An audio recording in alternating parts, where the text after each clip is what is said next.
talk about the lesson from now, I'm letting them take the worksheet home now and finish it at home and then bring it in. We stop doing vocabulary in class now. If I put about 3 words up there for like the warm-up, they got vocabulary at home to find, you know, to find vocabulary at home. Then when we sit up in there working on the worksheet, that's a no-no. You know, Does that work for you? it's working, yes, it's working, but however, 75% of the class will bring it back, then someone, well, you know, I left it at home. You know, and I tell them, if I don't get it back within a, you know, a day, your grade is going down, down, down, you know, I'm taking off 10. Okay, but even if they left it at home, if they're using the vocabulary in the conversation, does that count? No. Because, you know, when your parent come in, want to see some kind of documentation, what my child can learn on that or whatever, it's good to do that too. Okay. But sitting in the classroom working on worksheets now, like, you know, not all the time, but I'm letting them do a lot of things at home. Because my So that's one solution to the time issue, is making some choices about what happens in classroom time and then what happens outside classroom time. What I was going to say is right along the same lines. You try to give them as much as you can information that they can take home to grasp. And I think me and Brandon talked about it, and we do it some, and me and Kenneth were talking about it earlier, that if you can give them just like the most basic of notes that they need that they can study from, so you don't have to spend class time. You can take your class time and take those notes and go more in depth with them. And then that's how you can try to utilize your time. And when it comes specifically to activities, you just kind of have to try to set up and manage the most important parts of the activity to make sure you have time for them. And then, like with my primary document, we were doing political cartoon analyzation. I made sure they had enough time to analyze the cartoons and fill out the analyzation sheets from the National Archives website. And then we got to the end of the class where they were discussing it with the rest of the class. That was the period where the time fluctuated a little more. They had time to do the analyzation and get feedback themselves. When it came time to talking to their other students about it, that might be where we had to flex a little bit. They got the meat of it. They just, at the end, you had to cut off a little time. Other successes of using your time well? One thing I do in regards to review, because there's a lot of times where they really focus on group activities, and they come through and monitor that. So when I know that I've gotten like maybe one day when I'm getting ready to finish up on a lesson, and I'm giving quiz and assessments to know where the students are, I'll set them in groups, and I'll let them do their own review. I'll give a general like a mock test, and I'll set them in groups, and they may bring their books, they may bring their notes, and every student have an opportunity to take some asset and contribute to completing an assignment. And the thing that works so good with that is that you set your groups among those students who you know who likes to achieve and get that high grade. They take charge of the group and make sure that if any student's going to stand up and present the information on their behalf, that they're going to make sure that they thoroughly go through the information. And when you put review in the hands of the students, they're held accountable for that. And I've seen that the grades have improved just based on that fact alone. Because application is the most important thing. You know, you say you can't get them to focus on reading homework becomes somewhat pointless because you have so many students they'll share. You know, they got Facebook, they tweet, whatever the case may be. But when you get them in that classroom, I'll take one question like a state test question based on that concept. And one student within that group has to present that question related to that error and explain that. And when you do that, you get a lot of input, and I've noticed that the grades have kind of changed because now the kids are taking responsibility for the assignment they're doing within a group. Because review, most of the time when students do review and the teacher's up there doing review, students are not really attentive. You don't really know where they are because some students feel like they know it. But when you put them in a group and you count it as a grade, as an assignment that whatever one person makes, everybody's going to make that same grade, then you'll see students who are actively trying to make sure what's going to be presented is going to be good. And when you know they have that, that's the day that they're really active. They're suffering in grades. This is my opportunity to pull my grades up so they make a contribution and they're more active in that involvement.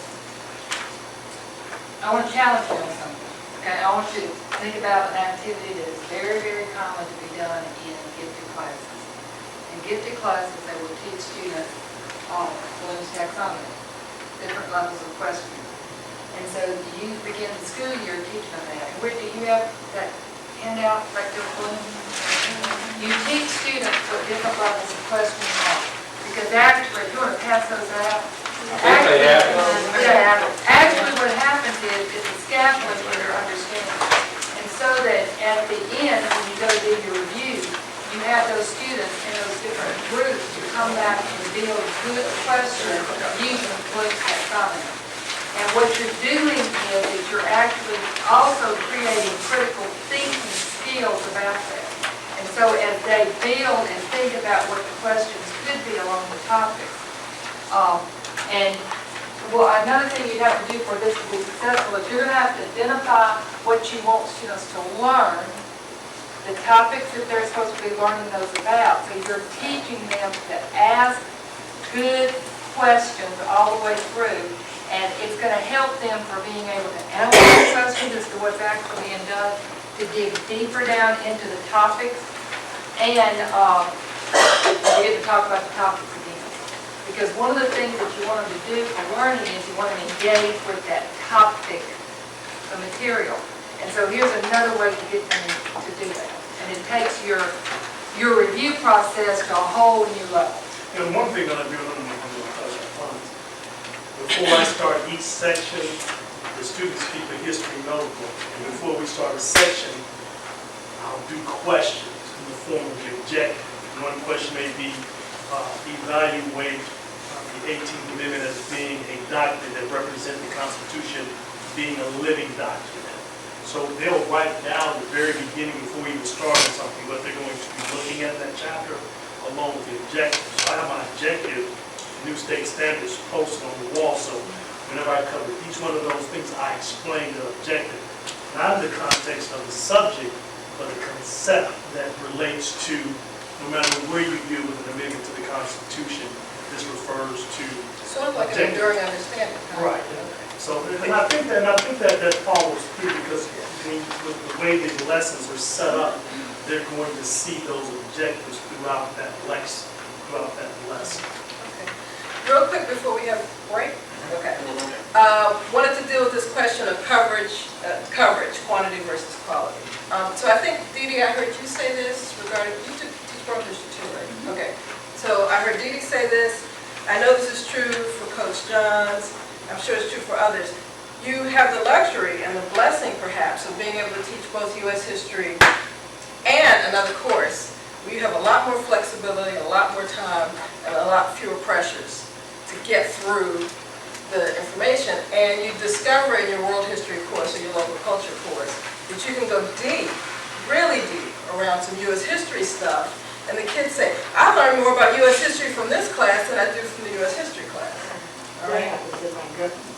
Okay. I teach U.S. government, and the students that I get in U.S. government they're not AP students, they're all regular students. They had U.S. history, they've already taken U.S. history test. So, as I'm teaching U.S. government, U.S. history is infused in it, and they really get into it because when I talk about, court packing, when I talk about the branches of government, everybody sits up high because everybody knows about court packing because they learned that in U.S. history. So it's good like that. But so you're saying though that your U.S. history course feeds your government course, but and also local culture and world history courses feed U.S. history because they can go deeper. Or even Casey, when you're talking about your literature work and how that feeds the understanding of history. So for those of us who are feeling intense pressure to cover a lot of ground, either because of the news test or I heard some 8th grade teachers even say that they're getting pressure from their principals. We have up to this time period by the end of the school year, even though there's no state test that's standing over you. How do we push back against that? Have there been any successful strategies that you've used to sweet talk your principals and to say, no, you know what? We're getting as much out of this depth as we would be out of this breadth. Has anybody successfully cracked that nut? And if so, can you share? Yes, ma'am. I do have a question. like for the wars, it will go faster. For U.S. history, has anybody in here ever taught by theme instead of, did you go faster? Yes, because what basically happens Did you is, cut out all that other stuff? when, like the yeah, depression and then, and- if you're doing one unit, what I found out is one unit relates to another unit. And when they relate, you can put it all in. You can teach so much in the wards, just so much stuff.